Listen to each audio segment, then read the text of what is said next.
In her new comedy of manners among the ill-mannered elite, author Holly Peterson introduces a Park Avenue working mom and the male nanny, the Manny, who saves her life in more ways than one. Welcome, Holly. Thank you for having me. Tell us what a Manny is and why your main character, Jamie Whitfield, needs one. I think almost every mom needs a Manny. A Manny is a male nanny, and the main character in my book is a middle-class woman who moved to New York, married an upper-class, kind of uptight, waspy lawyer, and the book starts 10 years into their marriage.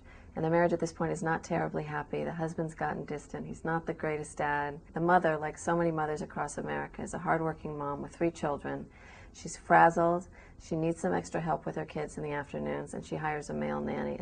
So how does one get themselves a Manny? The Manny, like the Birkin bag used to be, is the new must-have accessory in the grid. And I think that moms find they like having a guy in the house to play rough and tumble with the kids, and so that's why it's catching on. The second you hear there's a Manny in the house, everyone raises their eyebrow and says, "Oh, really?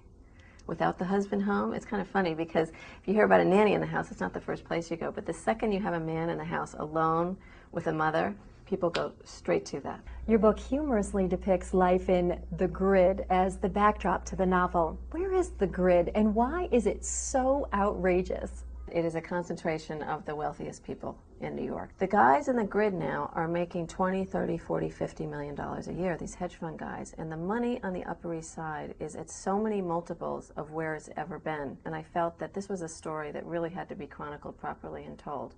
Holly, what do you mean when you say nothing makes rich people crazier than being around people who are richer than they are? There's something about the game of making money that makes people insane, that makes them neurotic, and it makes them want more and more and more. And the biggest thing that it does, in my mind, is it makes them completely lose perspective on what they are, who they are, how far they've gotten, and how much money they have. These are people that don't fly coach, they don't fly first class, they fly private. And when they're flying private, they like everyone to know they're flying private. So they don't say we're going to the airport at 3, they say it's wheels up at 3. And everyone understands they're spending $50,000 on a one-way plane to go to their ski trip or to the Bahamas trip. Very important for everyone to understand who's flying private and who isn't. You spent 20 years as a journalist. Yeah. How did your professional instincts lead you to write this novel? I saw a great story, and I wanted to write about it. So even though this book is fiction and there's a narrative that's fictional, the background to it is based on things that actually happen, and a lot of the things that happen are funny.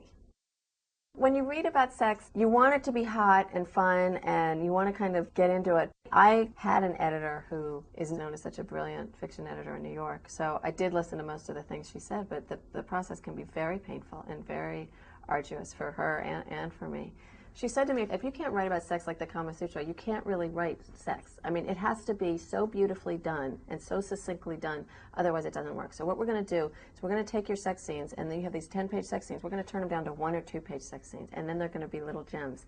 And I resisted that a lot, but in the end, I have to say, I think she was right, but don't tell her I said that. The Manny is both the ultimate in vicarious thrills and voyeuristic fun. In the end, you kind of love all of these characters. Even though they're ridiculous and pathetic and out of their minds and neurotic, you kind of feel for all of them, and you kind of love all of them. So I think that while I took a voyeuristic standpoint in this book, I think I enjoyed the fly-on-the-wall person that I was. And that really is that fly-on-the-wall person that I am in real life. Holly, it was a pleasure to talk to you. Thanks for joining us. Thank you so much for having me.